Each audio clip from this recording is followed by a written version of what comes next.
everyone, this is a quick video to introduce the expectations and requirements for the researched argument essay that will serve as the concluding project in our research-based writing unit for the class. So far, you've proposed a research question or exigence, that problem that you wanted to understand better, and you submitted the research write-up, which was kind of a report on your research process and the sources that you've found so far. This is the kind of final task now to formally make an argument in response to that question or to answer your question. So some of the requirements are that it should be 4 to 5 pages in length, double spaced. The cover page and reference page are not included in that word count. You're going to write in APA style. In terms of grading, I'll be using the same rubric that I used in your previous essay, so you should be somewhat familiar with those standards now. Other requirements here, it should obviously make an argument about the topic that you've selected. It should cite at least 5 academically appropriate sources. I would expect that you'll use the sources you found in your research write-up, but you may use new sources or additional sources. So that's a minimum there.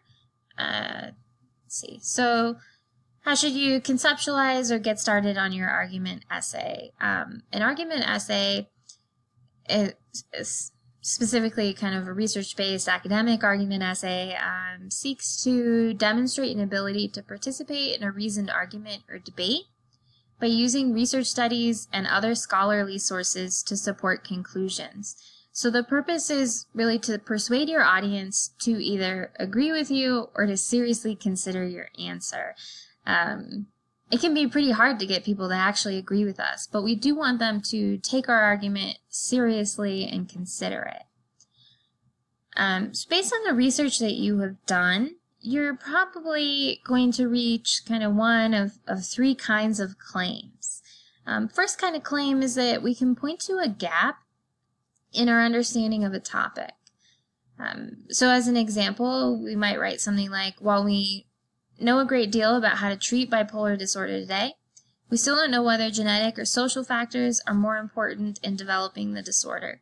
So that kind of claim looks at available information and says, even though I intended to answer this second question, is it genetic or social causes that lead to someone developing bipolar disorder?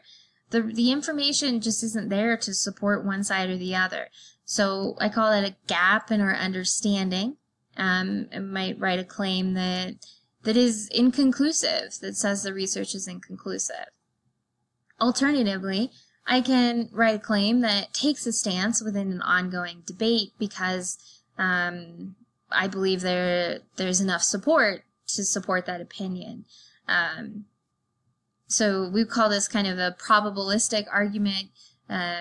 Chances are that people can still make counter arguments, but I'm confident in taking a stand one side or the other.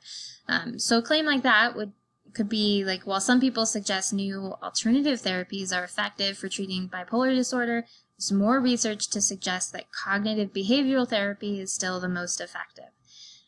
So a statement like that enters an ongoing debate and confidently makes an assertion. The third way I can think about making a claim is that I might decide to challenge or provide support for a long-held belief. So the example here, while many believe that nurture is more important than nature in the causes of mental illness, new genetic evidence suggests the causes of mental illness are primarily genetic. So in that case, the claim kind of looks at maybe a long-held way of thinking about mental illness and challenges it because there's new information that says something different. Those are all appropriate ways to make a logical claim based on evidence, and the kind of claim you make depends on the information that you found. So I want to reiterate though, while this type of claim, taking a stance, is obviously the most confident and authoritative, if you don't feel like the research is there, then you're going to want to think about making a claim that's more like this, like a gap in our understanding, or maybe a claim that's more like this. that says, you know, well, we've always been thinking about it this way. There's this new study that challenges that, and that's kind of interesting. Without saying this new study shows definitively that the causes of mental illness are actually genetic, right? So some other things to consider for this paper are obviously to think about your audience. Your audience in this case is kind of in the general sense an academic audience. So expectations include an argumentative stance that considers other viewpoints, conclusions supported by scholarly sources, and appropriate academic citations. I think, though, that it's helpful to think about your audience as people who are interested in your topic, but do not necessarily hold your viewpoint or level of knowledge. So what background information would a group like that need? What kind of information would be persuasive to them? What assumptions do you share that kind of underlie your argument? What counter-arguments might they make? Those are all questions you're going to want to ask when planning the content for your essay. We talked about research sources. Again, we'll still be writing in APA style. Hopefully, you are getting more confident in using APA style based on feedback on previous assignments. And then lastly, in terms of organization of this essay, I'm going to say again, do not write an abstract for the paper. We're not completing primary research, so we don't need abstracts. It's a persuasive essay, so it should be organized with an introduction that establishes the topic, a body that pursues kind of subtopics or subpoints, that analyzes, critiques, and compares existing research or opinions on the topic, and a conclusion that evaluates what you've learned, kind of summarizes what you've learned, and restates your thesis.